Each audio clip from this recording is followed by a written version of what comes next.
I'm Michael Karagosian. Currently, I co-chair the ASC Technology Subcommittee on Next Generation Cinema Display, and I'm secretary of the SMPTE 21DC Technology Committee for Digital Cinema. All businesses go through change, and cinema is no different. In this presentation, I'm going to go into areas that influence change to give a bigger picture of the technology side. Technology impacts the economics of entertainment. Home entertainment may seem peripheral to cinema, but it's an important part of the whole picture. In home entertainment, subscription services are steadily impacting high-margin sales of movies to the home. Revenue from packaged goods and rental are falling at an average rate of minus 5.5% per year, as shown in this chart. In comparison, U.S. theatrical box office has remained relatively stable, as you can see in this chart. Depending on which side of the industry you stand in, these charts either support an argument to protect the first release window for motion pictures in cinemas, or they indicate that it's time for home entertainment to move into the first release window. The recent screening room proposal by Sean Parker to stream movies to U.S. homes at a $50 rental rate highlighted these opposing viewpoints. Technology equivalence is making this conversation more pertinent than ever. I'll come back to this later in the presentation. First, let's walk through the latest developments in picture and sound. Color, contrast, resolution, and dynamic range define image quality. Digital cinema projectors, at a minimum, must display the DCI P3 color space, but digital cinema is capable of wider gamuts too. This color chart illustrates the color gamuts in use today. The reference I want to call your attention to is the irregular pattern of dots called Poynter's gamut. It represents the real world of reflected colors. It's the holy grail for cinematographers. The smallest triangle is the color space of HDTV. It's called Rec. 709. The P3 color space for cinema is larger than that for HDTV. It does a better job of capturing greens, golds, and reds. Where P3 is weak is the cyan region on the left. When a filmmaker expresses preference for film, one of the factors that they're weighing is the desire for better cyans. The large triangle is called Rec. 2020. It's the color space of UHD, the latest advancement in home entertainment formats. Notice that Rec. 2020 includes all of Poynter's gamut. In contrast to home entertainment, digital cinema is designed to be capable of all of the colors in the chart using a color space called XYZ. Advanced projectors can go beyond P3. The most advanced projector today is the RGB laser illuminated projector. As the name suggests, the color primaries of these projectors are determined by lasers. By choosing the right wavelengths, a larger color gamut than P3 is possible, including the home entertainment Rec. 2020 gamut. RGB laser projectors can deliver a lot of light, which benefits both 2D and 3D. Some RGB laser projectors can deliver higher contrast, and with smaller screens, high dynamic range is possible. All projector companies have announced laser illuminated projectors, and most are shipping. However, they can be quite expensive in the $8 to $10 per lumen range, which tends to limit their use to large premium format PLF cinemas. The bad news is that the narrow bandwidth of RGB laser primaries can pose real problems. Narrow bandwidth primaries are the cause of visible artifacts called speckle and metameric variability. Speckle, at its worst, can have the appearance shown in the image on the left. Speckle can be measured, but the measurement doesn't always correlate with visibility. An organization called LIPA released a recommended practice last year for measuring speckle, but a study conducted by the Veruniversiteit of Brussels, also released last year, shows that the perception of speckle varies dramatically with the type of scene. So the same amount of speckle can look good depending upon the scene we're looking at. The lesson is, you have to sit and look at each projector using a wide variety of material.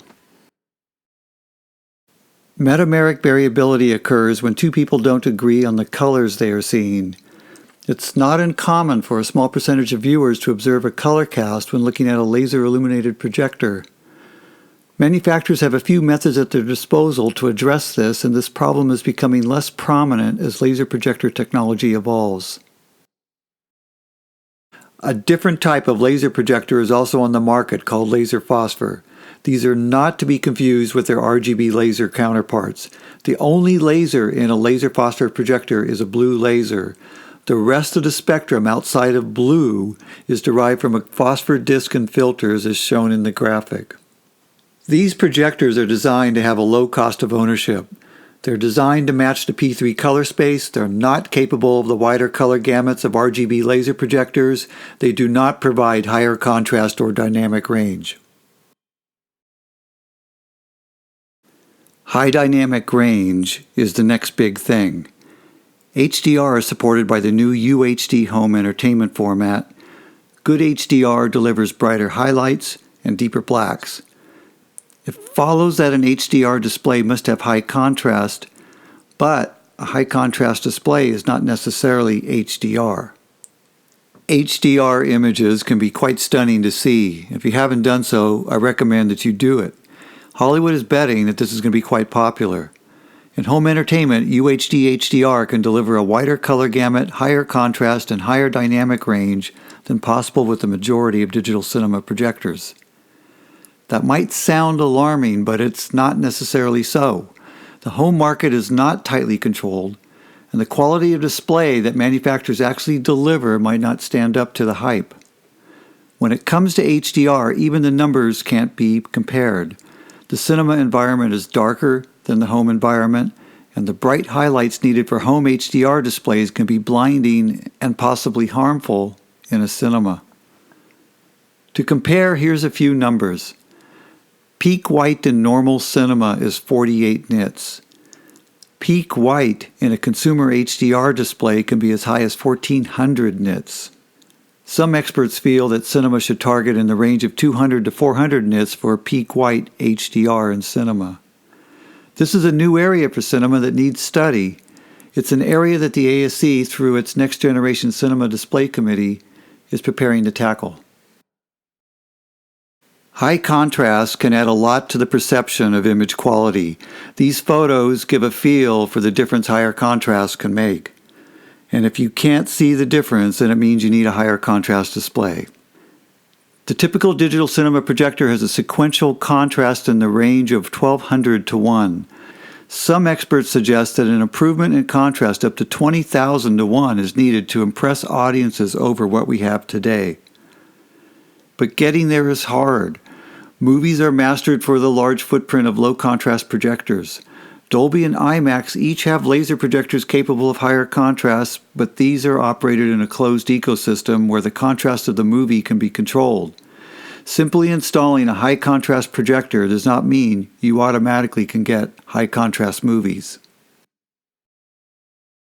One of the comments often heard is that HDR projection will be too expensive for cinemas to adopt on a wide scale. If projector efficiency can't be improved, it would be easy to agree with that. Projector efficiency is really quite low. Several studies point to the fact that less than 10% of light from a projector's lamp actually makes it to the screen. That means that 90% of the light from a lamp is thrown away inside the projector through the optics, through the filters, and image formation. Imagine an improvement in efficiency to 20%. It would double the amount of light on screen. There are technologies now in development that can push projector efficiency past 20%, way past it. These improvements could hit the market in the next few years. And the projector itself could be obsolete. This photo was taken at a major trade show in which direct LED displays were shown. Direct LED display walls are reaching the point where they could be practical for cinema. There's a lot to like about direct LED displays. They can offer higher resolution, wider color gamut, higher contrast, and significantly higher dynamic range than projectors. There are hurdles to cross, such as sound, energy, and cost. But several manufacturers in this space are showing interest in the cinema market, and first-generation direct LED displays for cinema could also reach the market in the next few years. 5.1 sound could one day be a thing of the past. Object-based immersive sound is the latest advancement in audio technology.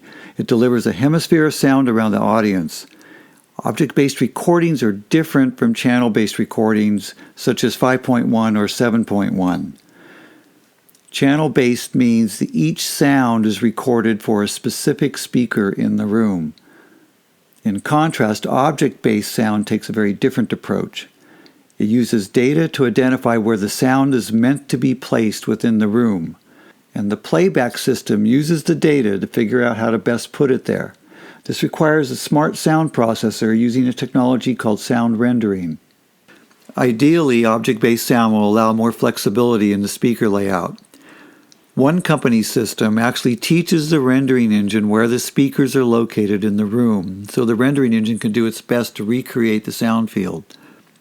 In effect, object-based sound allows each auditorium to receive a custom mix that best delivers the creative intent of the sound mixer. As you might imagine, the distribution file for immersive sound is complex. It must carry sound tracks, sound objects, and sound data. In addition, the contents of the file must be matched to the characteristics of the rendering engine in the cinema. There is a strong desire to standardize object-based sound so that one distribution format can be delivered to all makes of rendering engine. It's a lot easier said than done. Pairing the contents of the distribution file with the rendering engine involves intellectual property, and it's intellectual property that makes this a business issue. A standards committee is charged with figuring all of this out, but competition law does not allow standards committees to determine business issues. There's a lot of work to be done, but in the end, those who benefit need to do the work. We're 2 years into this effort and still waiting to see what happens. I'm going to shift gears for a moment and talk about security in the home. The short story is that security in home entertainment is stepping up. Just as the studios have DCI to oversee security in cinema, they also have an organization called Movie Labs that oversees security requirements for home entertainment equipment. Not only have the studios been driving up the standards for security, but the top consumer electronic companies are improving security too. The iPhone, for example, has been validated to meet FIPS 140-2 Level 1 security requirements. FIPS, FIPS, stands for Federal Information Processing Standards, and the FIPS 140-2 standard establishes the core equipment security requirements used in government and banking industries. To compare this to digital cinema, media blocks must be validated to FIPS. They must be validated to meet FIPS 140-2 Level 2. That's only one level higher than iPhone, which is Level 1. The fact that a consumer electronics company complies at all with FIPS 140-2 is a big step forward. Unique forensic marks are also slowly coming into play with highly valued consumer content. This is similar to digital cinema's default behavior where unique forensic marks are applied to picture and sound during each play. If content is stolen, even with a camcorder, a forensic mark makes it easy to identify where it came from. Home entertainment is not only pushing ahead in quality for picture and sound, but it's also slowly stepping up to the security challenge proposed by highly valued content. This is a lot of ground to cover, and I hope you're still with me. Tying all of this together, cinema technology and home entertainment technology may not be identical, but they're becoming alike. 4K, wider color gamut, eventually HDR is coming to both homes and to cinemas. Even home entertainment security is growing in sophistication, if not at the level of digital cinema, then to the level where highly valued content can be securely streamed to the home. We're entering a time of technology equivalence in cinema and home technology. This has never happened before. It could open several doors, such as the merging of production workflows to gain efficiency, or it could influence an unwelcome push by Wall Street to merge theatrical and home entertainment distribution divisions. Technology will lead to incremental improvements in the cinema experience, but technology equivalence is just one more thing that adds to the concern for squeezing the release window. Standards and specifications are created by industry institutions, and as things change, institutions need attention too. Of the 34 digital cinema standards in SMPTE, only 14 are in regular use today. So in other words, 59% of our digital cinema standards have not made their way into the marketplace. Most of the 59% define SMPTE DCP, which by any measure has not been successful at replacing interop DCP. Interop DCP is the content packaging technology used in over 130,000 screens worldwide. And you might ask why interop isn't the standard, but that's another seminar. The results show that the technology community does not manage itself as well as it should. It is much easier to create a standard than it is to make it successful. If the bar for creating new standards were to be raised, it could save thousands of man-hours in committee meetings. Another institution that needs attention is DCI. Digital Cinema Initiatives was originally formed by 7 major studios to jointly develop a single digital cinema specification. It was a very important step towards securing billions of dollars in studio subsidies towards the purchase of digital cinema equipment. But the rollout's over. Studios no longer subsidize new equipment purchases. Without that financial incentive, new DCI recommendations tend to have very little impact. And in spite of this, DCI continues to manage its specification as a closed organization. Only Hollywood member studios can attend meetings and participate in decisions. DCI has 2 important tasks: the maintenance of the baseline specification for digital cinema and oversight of equipment compliance. Both tasks can be better carried out through organizations that are open to industry stakeholders. The entertainment landscape is changing. Technology continues to shape the market, and not always in expected ways. The organizations that helped bring new technology into cinema need to evolve. And as we've seen, just as advancements in technology present new ways to impress audiences through picture and sound, they also open the door in unexpected ways to new challenges to the first release window. The important point to remember is that the industry is ripe with innovation. In particular, new display technologies continue to emerge, with the best yet to come. I thank Elisabetta and Sylvia for allowing me to present to you today. If you have questions, please email me. Thank you very much.